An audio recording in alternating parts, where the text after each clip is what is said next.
এই বেঈমানের কবর দুনিয়ার মানুষও যেদূর খুঁড়ছিল, কবর বানাইছিল, এদূরও না, তাকে কবরের মাটি তারে একবার সংকীর্ণ করে ফেলবে, চাপ দিবে।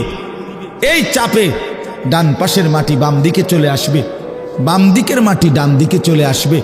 আল্লাহর নবী সাল্লাল্লাহু আলাইহি ওয়াসাল্লাম বলেন, আহা, নবীজি বলেন, এই উদাহরণ দিয়ে বুঝাইছেন, ডান পাশের মাটি যখন বাম দিকে, বাম দিকের মাটি ডান পাশে, তো ডান পাশের হাড্ডি, পাঁজরের হাড্ডি, এই যে সাটনার হাড্ডি নি কয়, এটা কি হাড্ডি কয়, পাঁজরের সাটনার হাড্ডি, এগুলা ভাঙ্গা এই বাম দিকে ঢুকে যাবে, বাম দিকের গুলো ডান দিকে ঢুকে যাবে।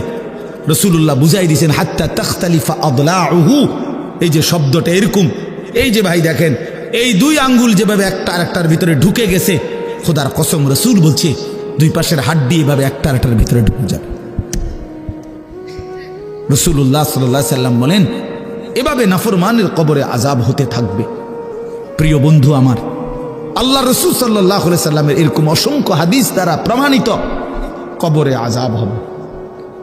রাসূলুল্লাহ সাল্লাল্লাহু আলাইহি ওয়াসাল্লামের সাহাবী হযরত বারা ইবনে আযিব রাদিয়াল্লাহু তাআলা আনহু, তিনি বর্ণনা করছেন, আমার কাছে একটা আরবি কিতাব আছে আত-তাযকিরা, ইমাম কুরতুবীর কিতাব, আখিরাত সম্পর্কিত, ওইখানে কিতাবের মধ্যে আছে, হযরত বারা ইবনে আযিব বলেন, আমরা একদিন নবীজির সাথে এক সাহাবীর জানাজা পড়তে গেছিলাম।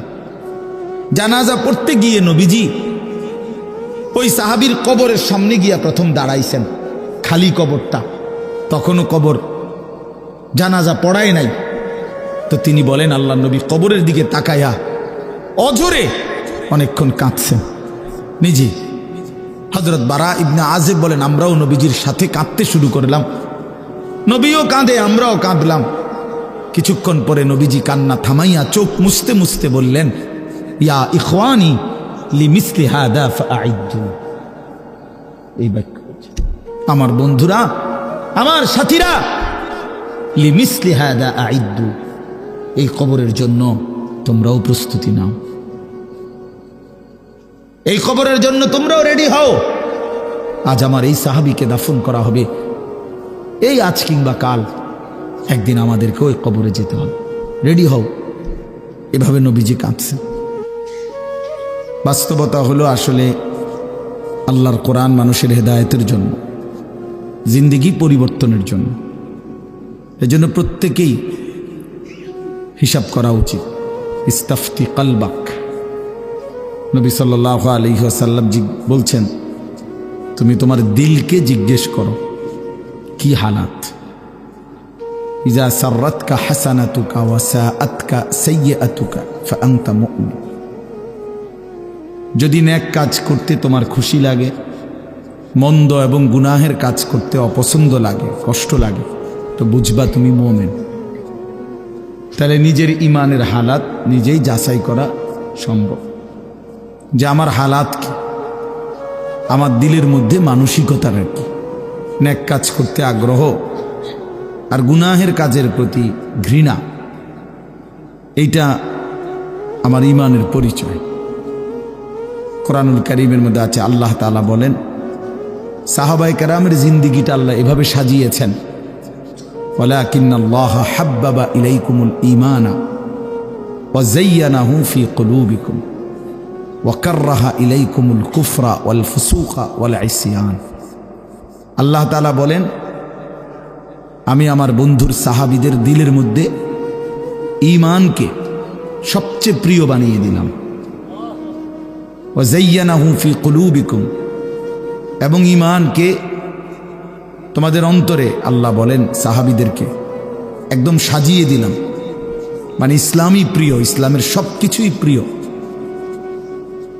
আর ওয়া কাররাহা ইলাইকুমুল কুফরা ওয়াল ফুসুকা ওয়াল ইসয়ান, এবং তোমাদের নিকট একেবারে অপছন্দনীয় করে দিলাম কুফরিকে, সমস্ত কবিরা গুনাহকে এবং আল্লাহ পাকের যাবতীয় অবাধ্যতাকে।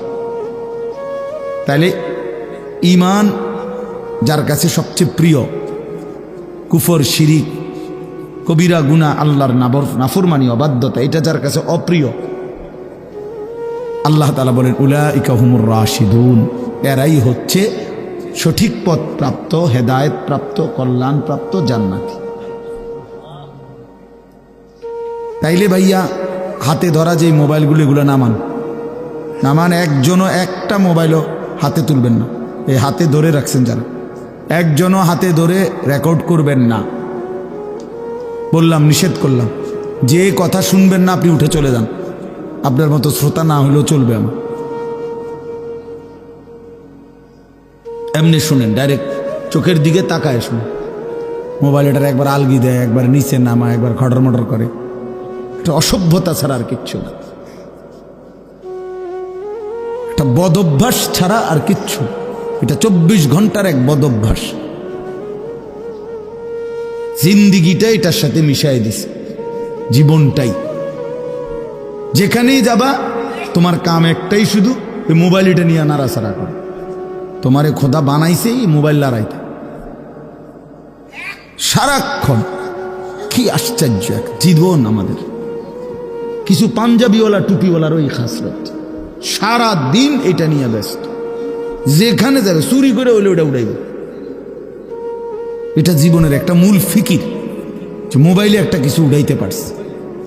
কি ফায়দা এটাতে ভাই? কি বরকত এটাতে? পৃথিবীর সমস্ত বক্তার সাথে যদি কারো একটা ছবি থাকে, তো হাসরের ময়দানে বা কবরে জাহান্নামের আযাব মাফ। বলেন তো কি ফায়দা? এটা অনর্থক। চলেন ভাই এমনি শুনুন। তো বলতেছিলাম, আল্লাহ তাআলা বলেন, সাহাবায়ে কেরামের দিলের মধ্যে আল্লাহ তাআলা ঈমান ইসলামকে প্রিয় বানিয়েছেন, আল্লাহর নাফরমানিটাকে অপ্রিয় বানাইছেন। ফলে তাদেরকেই আল্লাহ বলছেন উলাইকা হুমুর রাশিদুন। এই গুণাবলী সম্পন্ন হওয়ার কারণে যে ঈমান সবচেয়ে প্রিয়, ইসলাম সবচেয়ে প্রিয়, কুফর শিরিক আল্লাহর অবাধ্যতা নাফরমানি অপ্রিয়। আল্লাহ বলে এই কারণেই তারা রাশিদুন, তারা সুপথ প্রাপ্ত জান্নাতি। তাইলে আমাদের ওই ঈমানের যাচাই করা উচিত। আমরা যে মুসলমান এটা বোঝা উচিত। আমি যে মুমিন, আসলে ঈমানের কোনো স্বাদ মজা, ঈমানের কোনো পরিচয় আমার মধ্যে আছে কিনা এটা দেখা উচিত। রাসূলুল্লাহ সাল্লাল্লাহু আলাইহি সাল্লাম বলছেন, সালাসুন মান কুন্না ফীহি ওয়াজাদা হালাওয়াতাল ঈমান। তিনটি বিষয় এমন আছে যার মধ্যে থাকে সেই ঈমানের স্বাদ মজা পেয়ে গেল, তার ঈমান মজাদার। এর মধ্যে একটি হলো আইয়াকুনাল্লাহু ওয়া রাসূলুহু আহাব্বা ইলাইহি মিম্মা সিওয়াহুমা। আল্লাহ এবং তার রাসূল জগতের সব কিছু চাইতে তার কাছে প্রিয়। এই হলো এক। ওয়া আন ইউহিব্বাল মারউ লা ইউহিব্বুহু ইল্লা লিল্লাহ। এবং যে ব্যক্তি কোনো মানুষকে ভালোবাসলো শুধুই আল্লাহর জন্য, শুধুই আল্লাহর জন্য। ওয়া আন ইয়াকরাহা আন ইয়াউদা ফিল কুফরি কামা ইয়াকরাহু আন ইউকযাফা ফিন নার। এইটা আমি বলার জন্য বলছি যে আল্লাহ রাসূল সাল্লাল্লাহু আলাইহি সাল্লাম বলেন। এবং 3 নম্বর হলো যে ব্যক্তির ঈমান এরকম যে একজন মুমিন হওয়ার পরে, মুসলমান হওয়ার পরে কুফরিতে আল্লাহর নাফরমানিতে ফিরে যাওয়া তার কাছে এতটা অপছন্দ, আগুনে নিক্ষিপ্ত হওয়া যতটা অপছন্দ। ইচ্ছা করে যেমন কোনো মানুষ সজ্ঞানে সুস্থ মাথায় আগুনে ঝাঁপ দিতে চায় না, মুমিন ঠিক এরকম আল্লাহর নাফরমানি ইচ্ছা করে সজ্ঞানে করতে চায় না। এমন যার হালাত, তার ঈমান মজাদার ঈমান, সেই ঈমানের স্বাদ পেন। এজন্য যে কয়েকজন বয়স্ক অনেক বাবা আছেন, বোঝা যাইতেছে, আপনাদেরকে বল, নিজের ঈমানের হিসাব মিলান। জিন্দিগির শেষ বেলা যাদের 40, 50, 60 বছর বয়স, 40 ঊর্ধ্ব মানুষ যারা, ধরে নেন আপনাদের হায়াতের শেষ সময়, হিসাব মিলান। হিসাব মিলায় দেখেন হালাত কি। হাসান বসরি রহমতুল্লাহ আলাই তিনি যখন কোনো বয়স্ক লোককে দেখতেন, তো বয়স্কদেরকে লক্ষ্য করে বলতেন, ইয়া মা'শারা শুয়ুখ মা ইউনতাযারু বিজ-যার'i ইযা বালাগা। তিনি বলেন তো হে বয়স্ক বাবাগণ, কোনো ফসল যখন পূর্ণ পাইকা যায় তখন আর বাকি থাকে কি? মা ইউনতাযারু, তখন আর কিসের বাকি করা হয়? অপেক্ষা করা হয়। ফসল তো পাইকা গেছে, পূর্ণ হয়ে গেছে। তো লোকেরা জবাব দেয়, ক্বালু আল হাসাদ, আর কাটাটা বাকি থাকে। কি বলেন? ধান যখন পুরা পাইকা যায় খেতে, তো এখন আর কি কাজ বাকি? কাটা বাকি। তার মানে উনি বুঝাইতে চাইছেন যে চাচা, বয়স্ক বাবা, হায়াত পূর্ণ হয়ে গেছে, এখন আর শুধু মরণটা বাকি, আর মৃত্যুটা বাকি। আর যুবকরে তখনই বলতেন, যুবক যদি আবার ভাবে তাইলে বোঝা গেল আমার বয়স মাত্র 25, কিছু চিন্তা করলো 40-এর পরে, 60-এর পরে, তাহলে 40-এর পরেও যদি হয় তাইলেও তো আরো 15 বছর আরামসে। তো তিনি বলতেন, ইয়া মাশারা শাবাব, শোনো হে যুব সমাজ, ইন্না যারআ কাদ তুদরিকুল আহাতু ক্বাবলা আন ইয়াবলুগা। তিনি বলেন, শোনো, অসংখ্য গাছের ফুল ফল পরিপক্ক হওয়ার আগেই ঝরে যায়, ঝরেই যায় বেশি। একটা আম গাছ থেকে যে পরিমাণ মুকুল ফুল বাইর হয়, সবগুলো আম হয়, ঝরে যায় বেশি।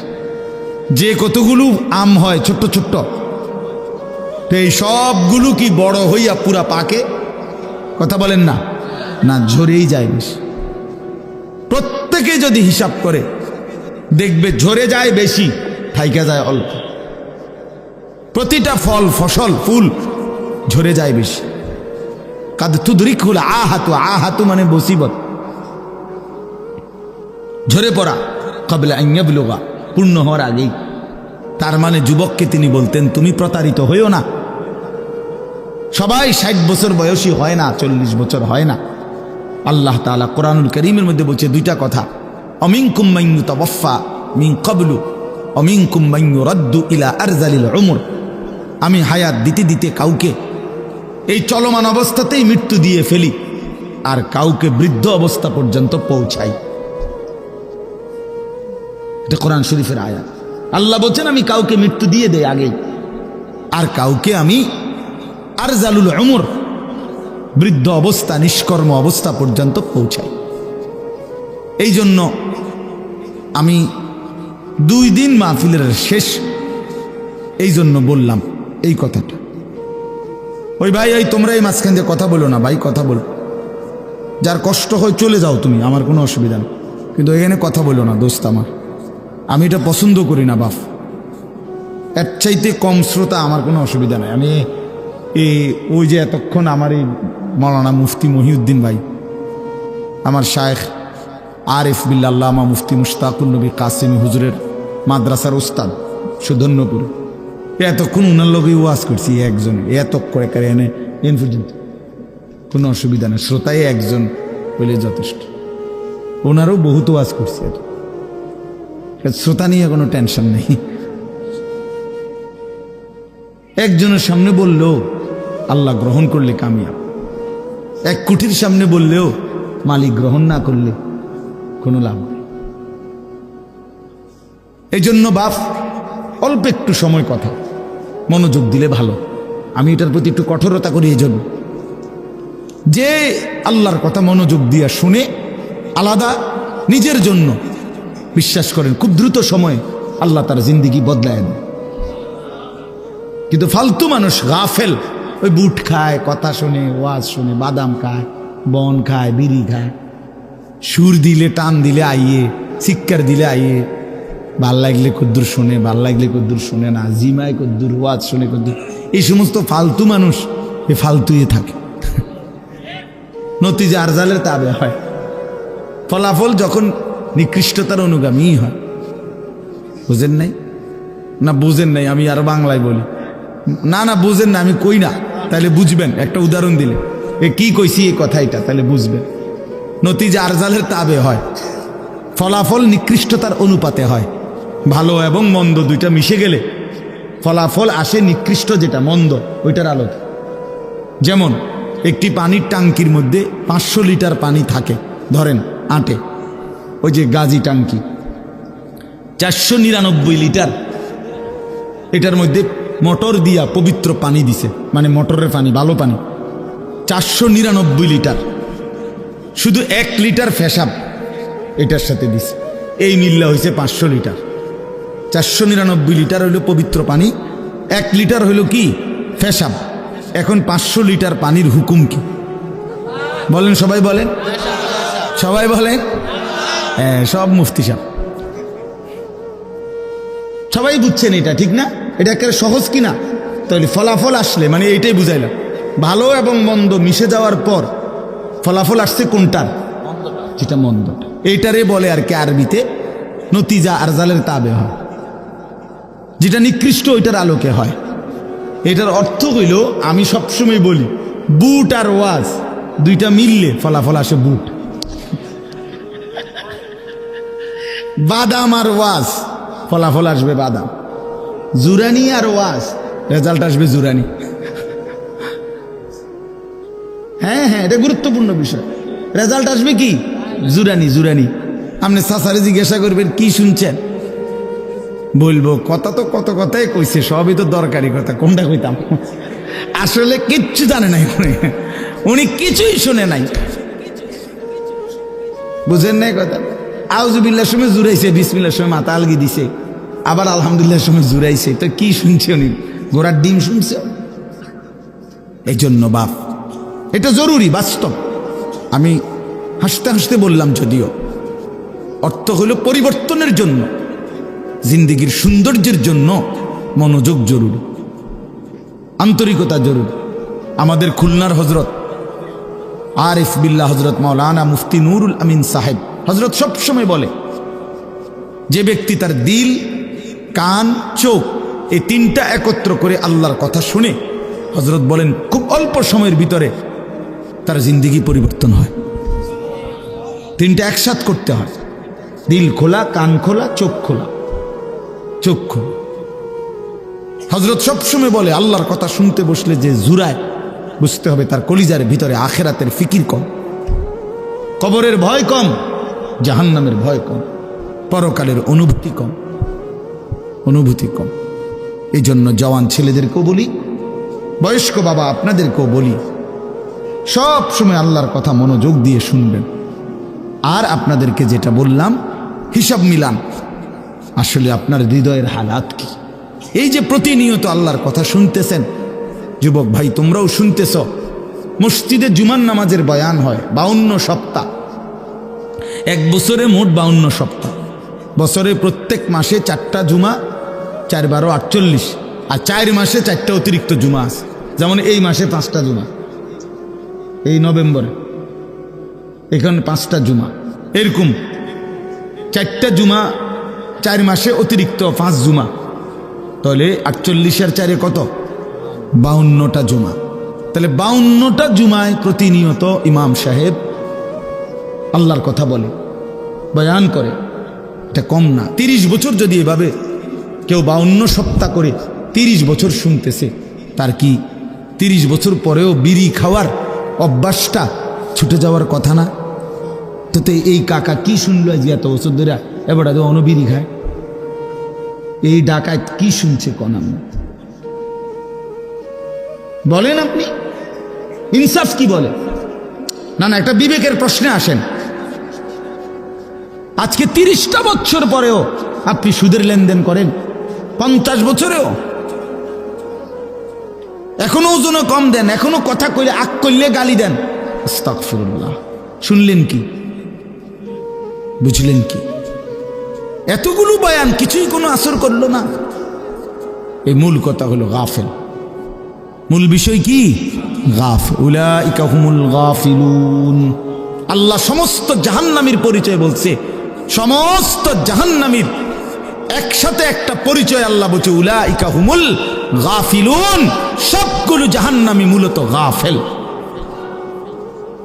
গাফেল কোরআন শরীফে আছে, ওয়ালাকাদ যারানা লিজাহান্নামা কাসীরাম মিনাল জিন্নি ওয়াল ইনস। এই আয়াতের শেষ শব্দ এটা, উলাইকা হুমুল গাফিলুন। এরা মূলত গাফেল, খামখেয়ালি করছে, খামখেয়ালি করছে। এই জন্য বাপ দিল দিয়ে আল্লাহর কথা শুনবেন, প্রত্যেকটা ওলামায়ে কেরামের কথা মনোযোগ দিয়ে শুনবেন। নিজ এলাকার হুজুর, স্থানীয় ইমাম, নিজ মহল্লার আলেমে দ্বীন, ওনাদের কথা, দূরের হুজুর, সবার কথা সমানভাবে গুরুত্ব দিবেন। তাইলেই বোঝা যাবে আপনি আল্লাহর কথাকে গুরুত্ব দিচ্ছেন, ব্যক্তিকে নয়। কথা বোঝেন নাই? আপনার এলাকার ইমাম সাহেব ওয়াজ করলে কি হুজুর, আমরা হুজুর এইটা না সদবদ, মানে ওনার এলাকার হুজুর, আপনার এলাকার হুজুর হয়েছে দেখে বেটা ফেচে গেছে।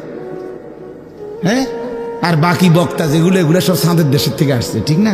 আমি তো এই মাত্র চাঁদের থেকে নামছি, এই যে এখান দিয়ে দেখছেন নাম নেন আমরা, যে চাঁদের দেশ থেকে আসছি। কি চাঁদের দেশ থেকে আসছি মিয়া? আমি তো কোনো মহল্লা, আমি তো কোনো এলাকা, তাহলে এটা কোনো কথা না, এটা কোনো বিষয় না। জনপ্রিয়তা ধোঁকা, প্রধান বক্তা, বিশেষ বক্তা, এগুলো ধোঁকা। আল্লাহর কথা শোনা, আল্লাহর কথা দিলের মধ্যে আনা, আল্লাহর কথা বলতে পারা, এটাই সৌভাগ্য, এটাই সৌভাগ্য। আল্লাহ তাআলার কুদরত, এটা আল্লাহর ইচ্ছা।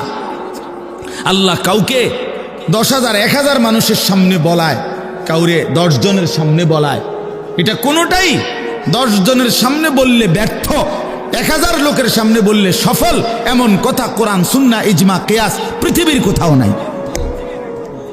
কথা বুঝছেন না? এটা কোনো বিষয় না। অনেক নওজোয়ান ওলামায়ে কেরাম আছেন, আপনাদেরকেও বলি, জনপ্রিয়তার মোহে পড়বেন না। যেই কোনোভাবে মোবাইল দিয়া হোক, ফেসবুক দিয়া হোক, ইউটিউব দিয়া হোক, মাথা পাঞ্জাবি খুললা হোক, শার্ট লাগাইয়া হোক, যেমনি হোক মানুষে চিনতে হইব, এটা লারা দিতে হইব, যেমনি হোক দেশটার মধ্যে টাইল কেল লাগাইতে হইব না, এটা কোনো কথা না। আল্লাহর ইচ্ছা, কাউকে আল্লাহ তাআলা, আমাদের আল্লামা মামুনুল হক, আজ তিনি কোথাও দাঁড়াইলেই এটা একটা মিছিল। বেচারা যদি দাঁড়ায় কোথাও, তো সেটাও হাজারো মানুষের কি হয়ে গেছে, মিছিল, হাঁটলে স্লোগান চলছে। আল্লাহর ইচ্ছা, মালিকের ইহসান এটা। আল্লাহ তাআলা প্রত্যেকের ভিতরে এটা যদি হয়, এই মানসিকতা, তাহলে বরকত হয়। যে আমারে আল্লাহ 5 জন মানুষের সামনে বলার সুযোগ দিছে, আমি এই 5 জনকে বলাটা কদর করি। আমারে বলছে আসরের আগে একটু বলতে, আপনি মনোযোগ দিয়ে বলেন, বরকত পাইবেন।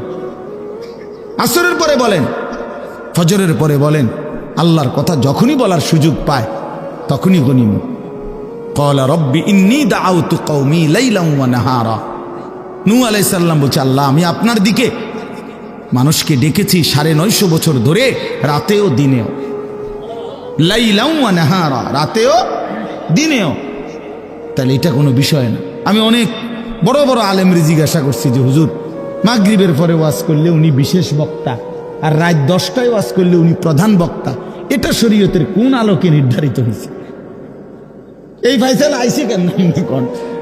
রাত যত সাফে বক্তার দাম তত বাড়ে, এটা কোন ফতুয়ার ভিত্তিতে, কিসের ভিত্তিতে? আল্লাহর কথা যিনি বলেন ইখলাস ও তাকওয়ার সাথে, হক কথা যিনি বলবেন তার কথাই দামি, তার কথাই দামি। চলেন এজন্য ইনশাআল্লাহ জিন্দেগির হিসাব মিলাবেন।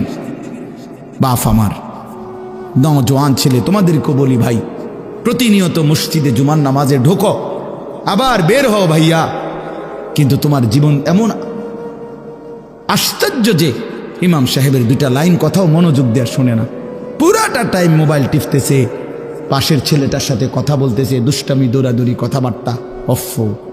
আল্লাহকে এইভাবে ছেড়ে দেওয়া মানুষ? কোরআন শরীফে আছে, আল্লাহ তাআলা বলেন ফাবিআইয়ি হাদিসিন বাদাহু ইউমিনুন।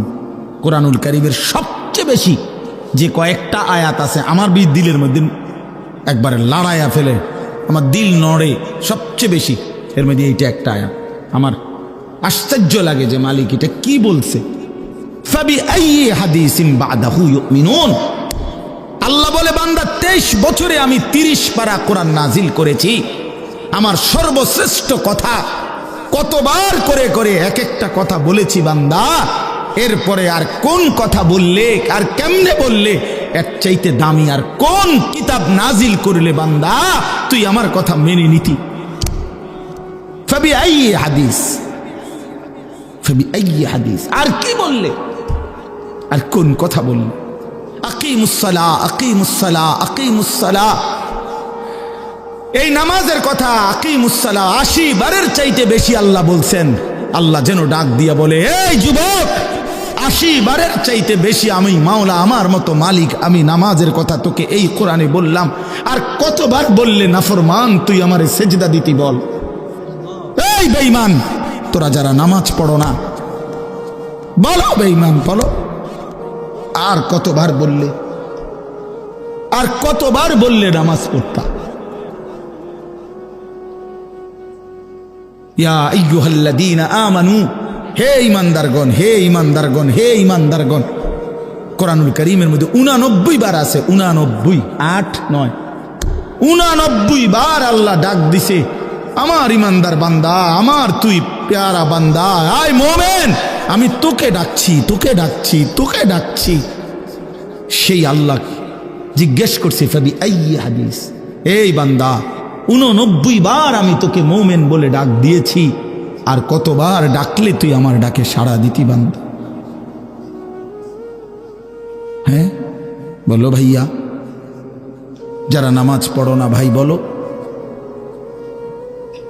হ্যাঁ, আরেকটা আয়াত আছে আমার দিল নড়ে বেশি, সূরা মুজাম্মিলের, ফাকাইফা তাত্তাকুনা ইন কাফারতুম ইয়াওমান ইয়াজআলুল বিলদানা শিবা। এই কথাটা শুনলে আমার খুব ভয় লাগে। আল্লাহ বলছে, বান্দা এই যে তুমি আমার নাফরমানি করছো, সেদিন হাসরের ময়দানে তুমি কেমনে বাঁচবা? যেদিন হাসরের মাঠের একদিনের পেরেশানি আর আযাব আর যন্ত্রণা কোলের বাচ্চাকে বুড়া বানায় ফেলবে, বুড়া বানায় ফেলবে। হে বান্দা, তুমি জানো না আমি মাওলার শাস্তি কি জিনিস? ফাকাইফা তাত্তাকুনা ইন কাফারতুম ইয়াওমান ইয়াজআলুল বিলদানা শিবা। একদিনে বাচ্চা বুড়া হয়ে যাবে, কোলের বাচ্চা বুড়া হয়ে যাবে। আল্লাহ বলছে, এই পরিমাণ যন্ত্রণা পেরেশান। মানুষ বলে, ভাই আমার এই 3 মাসের যন্ত্রণায় কষ্টে আমার চুল সাদা হয়ে গেছে। মানুষ এরকম বলে না? আল্লাহ তাআলা বলে, বান্দা তুমি কেমনে নাফরমানি করছো? তুমি বুঝতেছো না বান্দা আমার আযাব কি পরিমাণ ভয়ঙ্কর। নব্বি ইবাদি আন্নী আনাল গফুরুর রহিম ওয়া আন্না আযাবি হুয়াল আযাবুল আলীম। রব্বুল আলামিন বলেন, বন্ধু আমার সবগুলো বান্দাকে শুনিয়ে দেন, বলে দেন, বন্ধু যত লম্বা গুনাহ হোক না কেন, যত বেশি গুনাহ হোক না কেন, গুনাহ যদি আসমানও ছুঁয়ে যায়, জমিনও ভরে যায়, তারপরও তারে বইলেন, বন্ধু যদি গুনাহ ছেড়ে দিয়ে আর করবে না ওয়াদা দিয়ে, আমি মাওলার কাছে মাফ চাই, তওবা করে, আমি আল্লাহ আনাল গফুরুর রহিম, আমি খুব বেশি দয়াবান, খুব বেশি মেহেরবান, খুব বেশি ক্ষমাশীল, আমি একসাথেই সব মাফ করে দেব। কিন্তু আল্লাহ বলেন, বন্ধু সাথে সাথে আমার বান্দাকে এটাও বলে দিয়েন, ওয়া আন্না আযাবি হুয়াল আযাবুল আলীম। ওরে কিন্তু এইটাও বলে দিয়েন, বান্দা এত বড় সুযোগ দিলাম, মাফ করে দিবা বললাম, তবুও যারা নাফরমানি ছাড়লি না বান্দা, তোরাও শুনে রাখিস বান্দা, আমার আযাবও কিন্তু বড় বেশি ভয়ানক। আন্না আযাবি হুয়াল আযাবুল আলীম। শাস্তি বড় ভয়ানক আমার, পুরস্কার যেমন অনেক বড়, শাস্তিও অনেক বড়। এজন্য দোস্ত বন্ধু রাত গভীরে ফিকির করে, ওই যে কুয়াশার ফোঁটা পড়তেছে গায়ে, ভেবে দেখেন, জিন্দেগির হিসাব মিলায় দেখেন। আর কতদিন চুরি করবেন, আর কতদিন মিথ্যা বলবেন, আর কতদিন ডাকাতি করবেন, আর কতদিন কিস্তি নিবেন, আর কতদিন সুদ খাবেন, আর কতদিন মিথ্যা বলবেন, আর কতদিন ওজনে কম দিবেন, আর কতদিন কাস্টমারকে ঠকাবেন। আপনার ছেলেটা 365 দিনে, খোদার এক বছরে কোনো দিন ফজরের নামাজ পড়ে না। এই জানোয়ার আর কতদিন নামাজ ছাড়া থাকবে? এ তো মানুষের বাচ্চা না, এ তো হাইওয়ান, এ তো চতুষ্পদ জন্তু, এ তো শয়তান। যার কপালে সেজদা নাই তাকে শয়তান বলে। ইবলিস সেজদা দেয় নাই, এজন্যই আল্লাহ বলছে তুই শয়তান।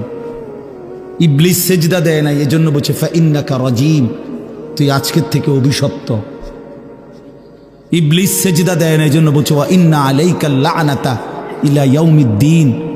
বেঈমান, সেজদা দিলি না, আজকের থেকে কিয়ামত দিবস পর্যন্ত তোর উপরে আমি আল্লাহর লানত। এই বেনামাজি ছেলে, মনে রাখো, তোর উপরে আল্লাহর লানত, আল্লাহর লানত, আল্লাহর লানত, আল্লাহর লানত। মালিকের অভিশাপ নিয়ে সুখে থাকা যায় না, আল্লাহর লানত নিয়ে সুখে থাকা যায় না, সুখ মিলে না। এজন্য হিসাব করেন, 60 বছর বয়স, বিড়ি সিগারেট ছাড়বেন না, চা দোকানের আড্ডা বন্ধ করবেন না। আজকে 30 বছর ধরে আপনার ঘরে রঙিন টেলিভিশন চলে, প্রতিদিন নাচ গান নাটক সিনেমা, ছেলে মেয়ে নাতি নাতনি বউ বাচ্চা সবাই দেখতেছে। এটা আর কোনো দিন বন্ধ হবে না? তাইলে আর কোনো দিন বন্ধ হবে না? যার বিবি আজকে 20 বছর বেপর্দা, এই মহিলা তাইলে আর কোনো দিন পর্দা করবে না? বলো বাবা, তোমরা যারা সারা রাত মোবাইলে নাচ গান ছবি দেখো, তুমি আর কোনো দিন ফিরবা না ভাইয়া? তুমি কি এই গুনাহ আর কোনো দিন ছাড়বা না? তাইলে আর কত নারী দেখলে তোমার তৃপ্তি হবে? আর কত ছবি দেখলে তোমার তৃপ্তি হবে? আর কোন দিন ফিরবার সময় হবে? এই রাত গভীরে শেষ হিসাব করে। আলাম ইয়ানি লিল্লাযীনা আমানু আন তাখশা কুলুবুহুম লিযিকরিল্লাহ। আল্লাহ বলে, মুমিন ইমানদার বান্দা আমার, আমি আল্লাহর স্মরণে, আমার বন্দিগি আর আমার জিকিরের জন্যে তোমার দিলটা নরম হওয়ার সময় আজও কি হয়নি বান্দা?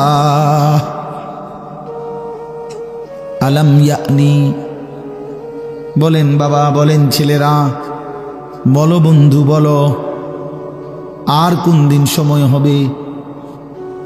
আর কোন দিন ফিরবা? কোন দিন? বয়স্ক বাবা, আপনি ফিরবেন কোন দিন? আমি ফিরবো কোন দিন? আল্লাহ আমাদেরকে বুঝ দান করেন, আল্লাহ আমাদের কলিজার মধ্যে ফিকির দান করেন।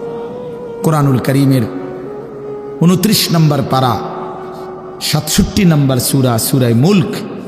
এই সূরা থেকে 3টা আয়াত আমি তেলাওয়াত করেছি, 12, 13, 14। আর অল্প একটু সময়, এখান থেকে একটু কথা বলি, তাইলেই শেষ। 1 নম্বর কথা হলো সূরায়ে মুলক। সূরাটার নাম কোরআনুল কারীমের অত্যন্ত ফজিলতপূর্ণ একটি সূরা। রাসূলুল্লাহ সাল্লাল্লাহু আলাইহি ওয়াসাল্লাম বলেছেন, হিয়াল মানিআতু হিয়াল মুনজিয়াতু তুনজিহি মিন আযাবিল কবর। রাসূলুল্লাহ, একটু মনোযোগ দিয়ে শুনেন, দেরি করব না আমি। রাসূলুল্লাহ সাল্লাল্লাহু আলাইহি সাল্লাম বলেন, এই সূরায়ে মুলক 67 নম্বর এই সূরাটি হচ্ছে বাধা দানকারী, রক্ষাকারী। প্রশ্ন হলো, কিসের থেকে রক্ষা করে, কিসের বাধা দেয়? তো নবীজি বলেন, তুনজিহি মিন আযাবিল কবর। এই সূরাটি কবরের আযাব থেকে যে নিয়মিত পড়বে তাকে রক্ষা করবে, কবরের আযাব থেকে বাধা দিবে, কবরের আযাব থেকে রক্ষা করবে। কোন সূরা? সবাই বলেন। ছোট্ট সূরা, মাত্র 30টা আয়াত, 29 পারায়। এই ছোট্ট সূরাটি রাসূলুল্লাহ সাল্লাল্লাহু আলাইহি সাল্লাম বলেন কবরের আযাব থেকে রক্ষা করবে। তাফসীরে কুরতুবীর মধ্যে আছে, আল্লাহর নবী সাল্লাল্লাহু আলাইহি সাল্লাম বলেন, আমার দিল চায় নবীজি বলছেন লাওয়াদিত্তু, আমার দিলের আকাঙ্ক্ষা, দিলের তামান্না, নবীর দিলের আশা। রাসূলুল্লাহ সাল্লাল্লাহু আলাইহি সাল্লাম বলেন আমার মনটা চায়, আমার দিল চায় আমার উম্মতের প্রতিটা ইমানদারের কলবে এই সূরা মুলকটা থাকুক। ফি কলবে কুল্লি মুমিন, প্রতিটা মুমিনের দিলের মধ্যে, জবানের মধ্যে এই সূরা মুলক থাকুক। এই জন্য এই সূরা কবরের আযাব থেকে রক্ষা কবচ। যে নিয়মিত পড়বে আল্লাহ তাকে কবরের আযাব থেকে রক্ষা করবে। এখানে আরেকটা প্রাসঙ্গিক বিষয়, কবরের আযাব আমাদের মৃত্যু পরবর্তী হাসরের ময়দানে ওঠার আগ পর্যন্ত এই মাঝখানের এই সময়টাকে কবরের জীবন বলে।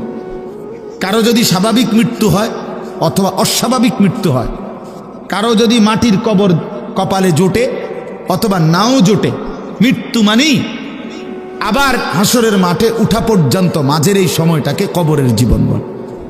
কথা বুঝছেন নি? কথা মানে বিষয়টা হলো এই, মনে করেন অনেক অধিকাংশ মানুষের তো স্বাভাবিক মৃত্যু হয়েছে, মাটিতে তারে কবরও দিছে, কিন্তু এমনও তো মানুষ আছে যে বাঘের পেটে ঢুকে গেছে, জীব জন্তু হিংস্র প্রাণী তারে খাইয়া ফেলছে, আগুনে পুইরা জ্বলে ছাই হইয়া গেছে, পানিতে ভাইসা গেছে, এমন হইতে পারে না? তো তার কবর কই? তার তো মাটির দাফন করছে না। কথা বুঝছেন? কিন্তু তার মৃত্যু হয়েছে কিনা? এই মৃত্যু মানেই কবরের জীবন, মৃত্যু মানেই কবরের জিন্দেগি। তাহলে এই জন্য বললাম, আরে স্বাভাবিক হোক অস্বাভাবিক হোক, কবর জুটুক মাটির বা না জুটুক, মানুষের মৃত্যুর পরেই হাসরের ময়দানে উঠা পর্যন্ত এই মাঝের এই টাইমটাকে কবরের জীবন বলা হয়। এই কবরের জীবনে আল্লাহর নবী সাল্লাল্লাহু আলাইহি ওয়াসাল্লামের অসংখ্য হাদিস দ্বারা কিছু বলবে। জি, কবরের এই বিষয়ে আল্লাহ রাসূল সাল্লাল্লাহু আলাইহি সাল্লামের অগণিত হাদিস।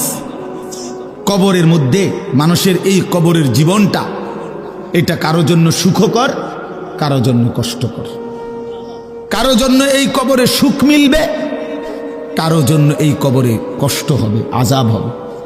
রাসূলুল্লাহ সাল্লাল্লাহু আলাইহি সাল্লাম বলেন, আমি খুব সংক্ষেপে বলতেছি, 3টা প্রশ্নের জবাব যে কবরে ঠিকমতো দিতে পারবে, আল্লাহ তাআলা পক্ষ থেকে ঘোষণা হবে সাদাকা আবদি, আমার বান্দা সঠিক উত্তর দিছে। আফরিশুহু মিনাল জান্নাহ ওয়ালবাসুহু মিনাল জান্নাহ ওয়াফতাহু লাহু বাবান ইলাল জান্নাহ, আমার বান্দার জন্য জান্নাতের পোশাক বিছায়া দাও, জান্নাতের পোশাক পরিয়ে দাও, জান্নাতের বিছানা বিছায়া দাও, জান্নাত বরাবর দরজা খুলে দাও। ফেরেশতারা জান্নাতের পোশাক পরিয়ে, জান্নাতের বিছানা বিছিয়ে জান্নাত বরাবর দরজা খুলে দিবে।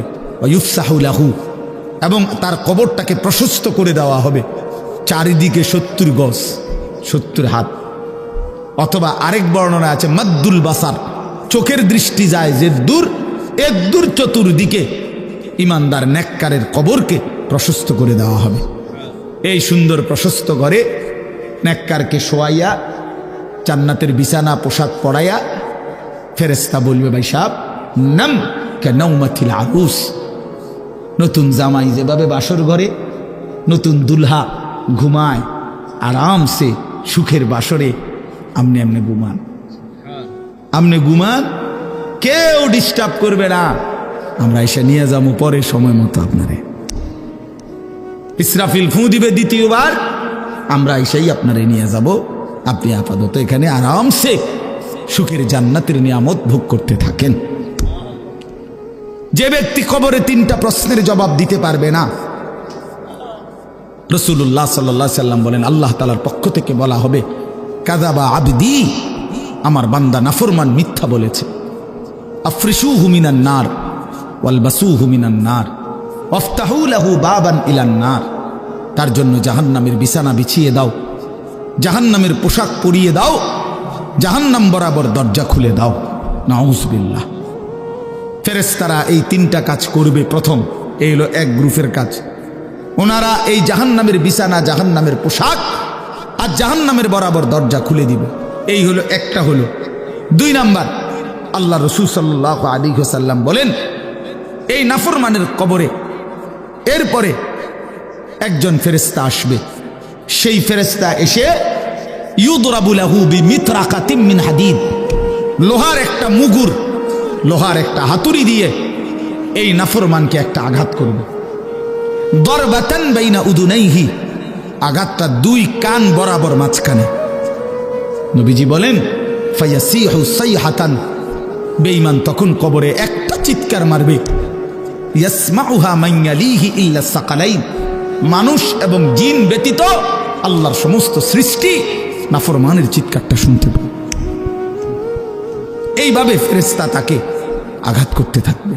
এবং হাদিসে আছে আল্লাহ রাসূল বলছেন ওই ফেরেশতার বৈশিষ্ট্য হইল অহুয়া আ'মা ওয়া আসাম্মু, এই ফেরেশতাটা অন্ধ এবং কানে শুনে না। এই যে আঘাত করতেছে, সে কানেও শুনে না, চোখেও দেখে না। তার মানে এই বেঈমান যত চিল্লানি চিল্লাক, ফেরেশতা চোখেও দেখে না, কানেও শুনে না, উনি ওনার ডিউটি পালন করেন।